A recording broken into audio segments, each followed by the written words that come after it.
age is in the mind and not in the heart. If you can live in the heart and for the heart, then there can be no age barrier. The heart is like a child. It does not know, does not want to know how old he is. He just plays here, there, everywhere. And we also try to play exactly the same way, like a child in our heart garden. What do you think of the popular belief in America today that people should be put to pasture at the age of 40? Well, these are not my questions, Guru. no, but I'm just saying that I have seen an octogenarian who acts like a 16-year-old young man, and at the same time I have seen a 16-year-old acting like someone who one foot is in the grave. Okay. So again I come to the point that age is in the mind. If we can simplify our lives and feel the eternal child in us, then we can go forward, we can fly upward, we can dive inward to our deep satisfaction. And I'm not sure, but you may have already answered this question. The question is, what is your philosophy on age? My philosophy is very simple. Never, never, never to think of age. We have many, many important things to accomplish in life. If we think of age, how old we are, then we are doomed to be disappointed when we cross the barrier of 50. But if you are wise enough, if you are wise in the proper sense of the term, and then there is no such thing as impossibility. We can cross far beyond the barrier of age. We can only accomplish things one after another. This is a relatively long question, Guru. You've written thousands of songs, you've performed over 600 peace concerts around the world, you've written thousands of books, and you're also a prolific artist and a world-class athlete. Can you please tell us about your unique approach, how you use meditation, and how you can achieve what you do with such little time left in your lifestyle? Well, meditation is the secret, only secret in my life. By virtue of my prayers and meditation, I am able to bring down infinite grace from above. I entirely depend on God's grace, and I tell the world that I do not want to be self-sufficient. Never. I want to be God efficient. I would like to be a humble instrument, choice instrument of God, Him to please in His own way. And I used to tell in all sincerity, all my accomplishments are entirely due to the grace from above. This grace is unconditional. Not because I have done this or I have prayed or I have meditated. No. Everything that I have received from above or from within is unconditional. God, out of His infinite bounty, is expressing in and through me. And I try to be as humble as possible, as simple as possible, so that he can express himself adequately in and through my devoted service to mankind. Two more questions, Guru. What would a typical day be like for you? If there is such a thing as a typical day. Well,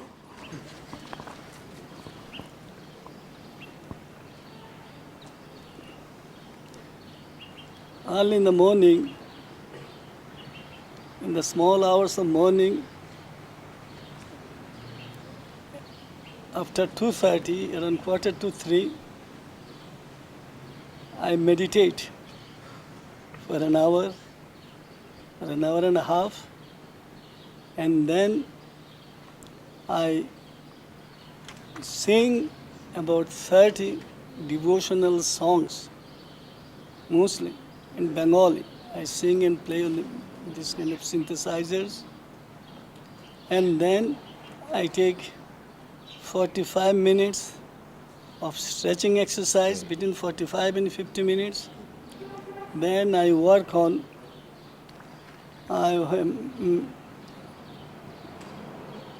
exercises with machine for about an hour. And then I play on musical instruments.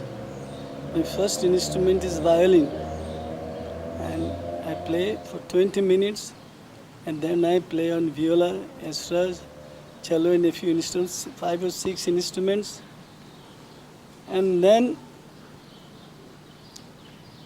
I compose, if I'm in a mood, compose songs.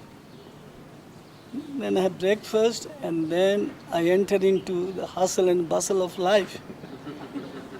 I have students all over the world, about 7,000 students who are extremely kind and compassionate to be in our boat. Being head of a spiritual group, I try to accept all their sorrows and joys as my own, very own. And I try to be an instrument to be of service to them in their multifarious problems. And I consider their problems as my own problems, as I consider their achievements, proud achievements, as my own, very own. So then some days I do artwork, some days I walk for a mile and a half, then again in the late afternoon I take exercise. In the evening I take exercise to keep my body fit. In our philosophy, physical fitness is of paramount importance. The body and the soul must go together. The body is the temple and the soul is inside the shrine. So without the shrine, the temple is useless, vice versa. Without the shrine, the body is useless.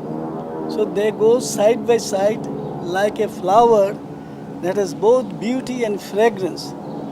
Beauty and fragrance of a flower must go together. Similarly, our body, the temple and the soul, shrine, must go together. And during the day again, I have my own inner ways to meditate, contemplate. And then during the day I try to solve problems. And by bringing down grace from above. Then around midnight or sometimes 12:30 or sometimes 1 o'clock, I retire. I go to bed. Usually I take 2 hours sleep or sometimes 3 hours. Again, there are many nights, continuous nights, when I cannot go to bed precisely because I'm inundated with problems. So when I try to solve one problem, alas, I see many, many more problems come and enter into me and do not allow me to sleep. Sometimes for a week or even more, I cannot have at sleep even a week. Even for fleeting minutes, I cannot sleep because I take my students' problems as my own, very own. And when I can solve their problem, I feel I am the happiest person here on earth.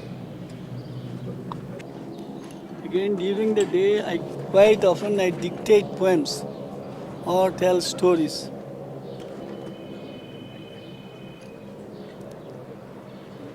Six or seven things I try to do every day. Apart from meditation, my literary work, my art work, weightlifting, and all kinds of things that I am involved. At least 5 or 6 things I am involved in my daily life.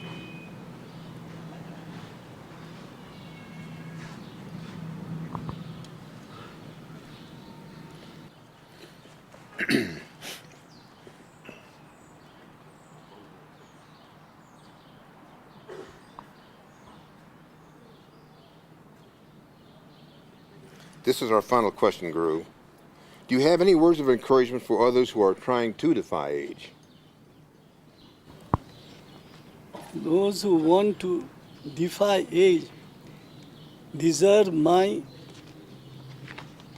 most sincere appreciation and admiration. For they are the ones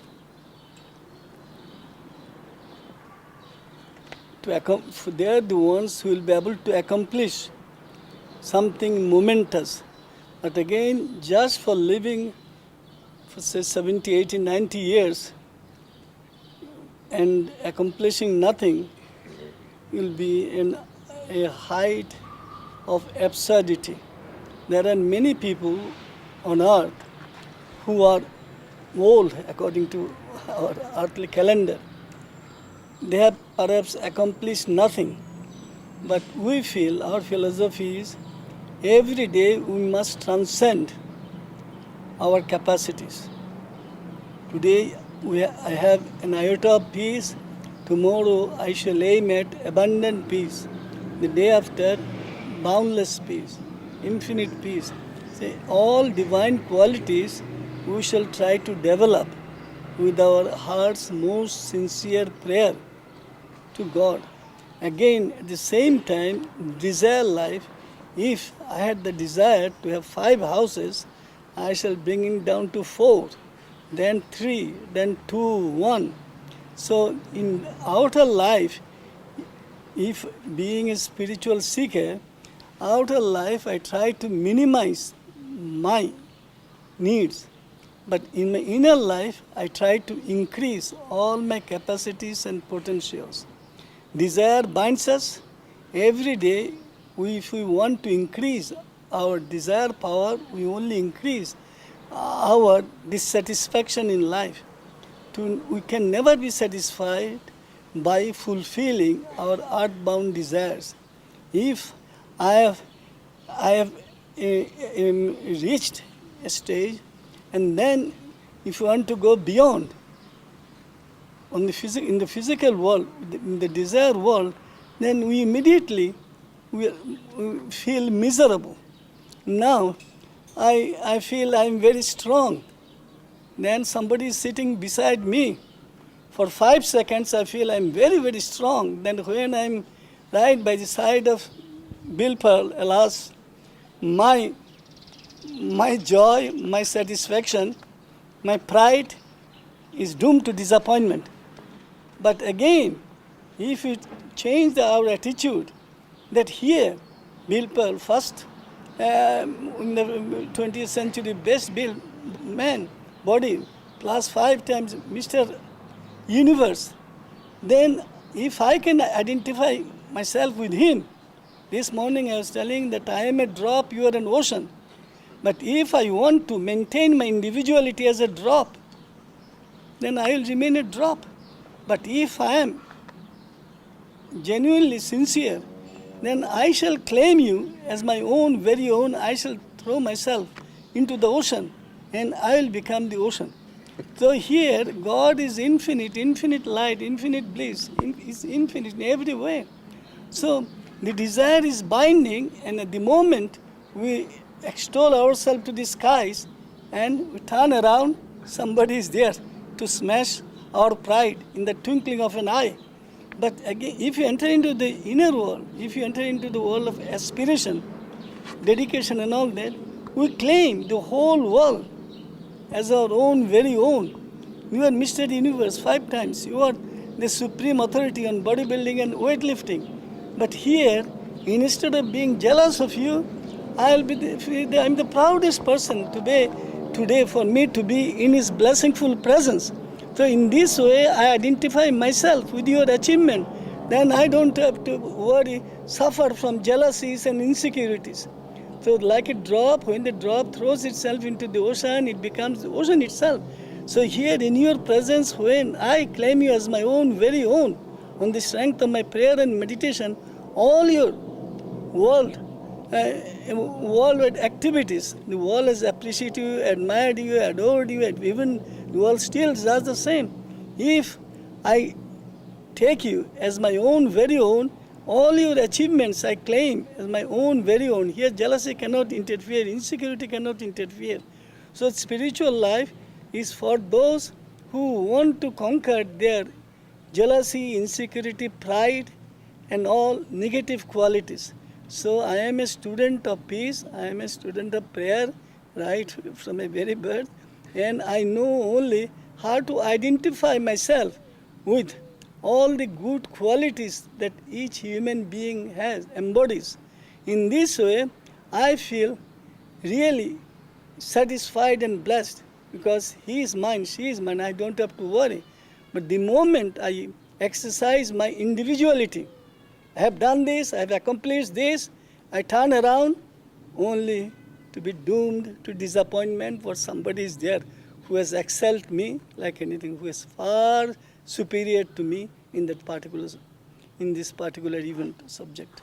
So spirituality, meditation, let us say meditation has the master key to open up the hotel that has so many hundreds of rooms. Just here master key is all the good qualities of human being that are hidden, dormant in human life. They are here with the master key. With prayers and meditations, we open up this hidden, our hidden treasure, and bring to the fore all our divine qualities, capacities for the betterment of the world. Thank you for sharing with us, Guru. That was fabulous. Thank you for a nice day, Guru. Yes. Yes.